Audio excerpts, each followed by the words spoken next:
dédramatiser les paroles du PN qui ont été données aux enfants. Alors donc, comme j'ai déjà fait des vidéos, lorsqu'on a des enfants avec un ou une PN, forcément, même si on se sépare de cette personne, il est fort probable qu'il ou elle ait aussi la garde, du moins un certain temps. Et le mode de fonctionnement du PN ou de la PN, qu'importe, hein, c'est le même mode de fonctionnement, c'est que bah, s'il peut plus vous atteindre vous, il va passer par les enfants parce que là, il sait que c'est la voie directe pour vous blesser.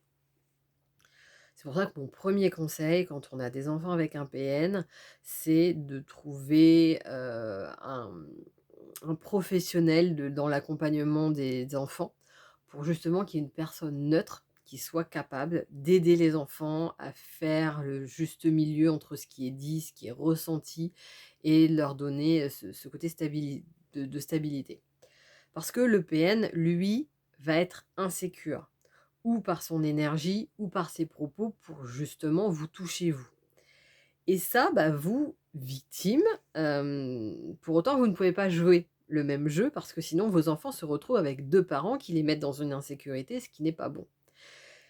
Pour autant, beh, c'est important aussi que vous ayez, des explications avec vos enfants pour pas que les enfants soient complètement se retournent contre vous à un moment ou à un autre grâce au PN qui tourne les choses à sa façon. Même sur le recul, moi j'ai déjà vu des enfants adultes, qui, n'avaient pas conscience que l'un de leurs parents était PN parce que justement en l'occurrence là c'était le père, parce que la mère, bah, pour préserver ses enfants, elle n'a jamais rien dit de ce qu'elle avait vécu, se contentant de se séparer. Mais de ce fait-là, comme il y a aussi un jeu du père envers ses enfants, qui joue au malheureux, qui fait ci, qui fait ça, eh bien, il y a des jugements qui ont été faits envers la mère et forcément, comme ils ne sont pas conscients de ce qui s'est passé, de ce que la mère a vécu comme violence, bah, elle se retrouve à devoir gérer aussi cette énergie-là. Bref, donc là, l'exercice que j'ai, surtout quand c'est des jeunes enfants, qui peuvent avoir justement le parent, on va dire, le parent PN qui va dire: «Bah, de toute façon, je suis malheureux à cause de ta mère», pareil, si c'est un homme qui dit ça, voilà, ou, «Là, il me faudrait ci», ou «Là, c'est sa faute», ou ci ou ça, enfin bref, le PN va critiquer l'autre parent. Vous, si vous critiquez aussi, comme je le disais, ben, à un moment, l'enfant, il sait plus, qui dit quoi, ce qui est vrai, pas vrai, et il se retrouve dans chacun des mondes qui est insécurisant pour lui.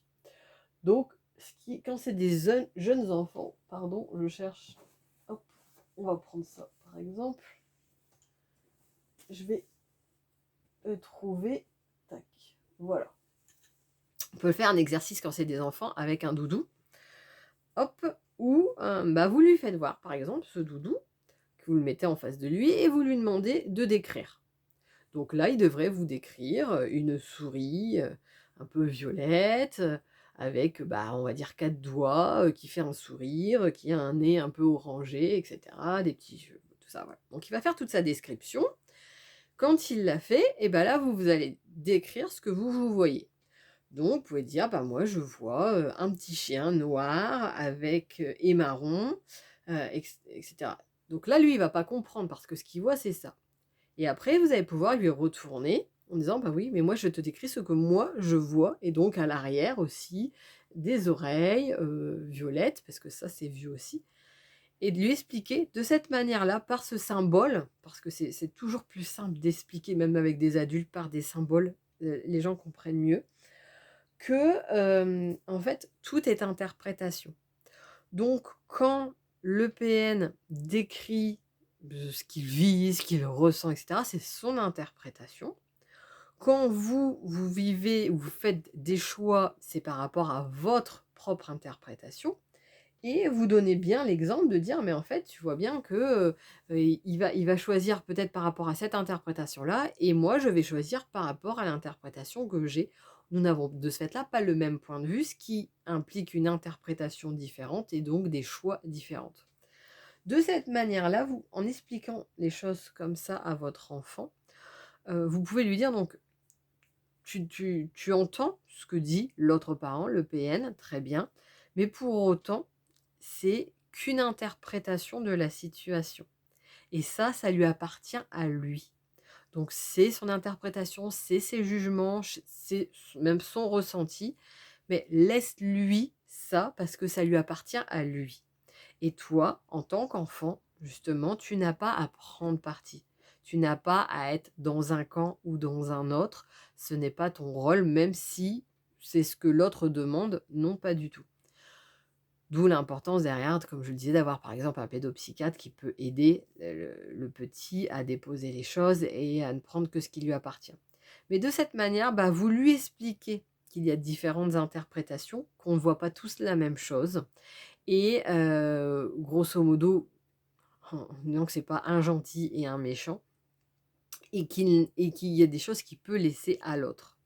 Sans pour autant être dans le jugement envers l'autre parent, envers le PN, sans être dans la critique, ce qui fait que vous lui laissez, ce cadre sécurisant où quand il est avec vous, bah, il peut s'exprimer, il y a pas de jugement, il y a pas une énergie négative de peur, de critique et cetera qui lui est renvoyée et qui peut le toucher aussi, surtout s'il est sensible. Donc ça peut être, voilà, un exercice que moi j'ai déjà pu proposer, à certaines de mes clientes mamans. Donc, bah, voilà, je vous le partage. N'hésitez pas à me faire vos retours en commentaire, à me dire ce que vous en pensez ou les résultats que ça a fait si vous l'avez fait avec vos enfants. Et puis, bah, si vous avez des questions, n'hésitez pas à me les poser en commentaire, c'est avec plaisir que je ferai une vidéo. N'hésitez pas à jeter un œil à mes accompagnements qui peuvent vous aider ou à vous inscrire sur, donc j'ai une vidéo sur les étapes de reconstruction après une relation avec un pervers narcissique, mais j'ai également une newsletter où tous les 15 jours, je partage une histoire dans lequel il y a des pistes de réflexion, il y a des petits exercices, tout en douceur pour tous les 15 jours, avoir un autre aperçu de soi-même et évoluer, comme je le disais, vraiment tout en douceur, à son propre rythme. Je vous souhaite une excellente journée, je vous dis à bientôt.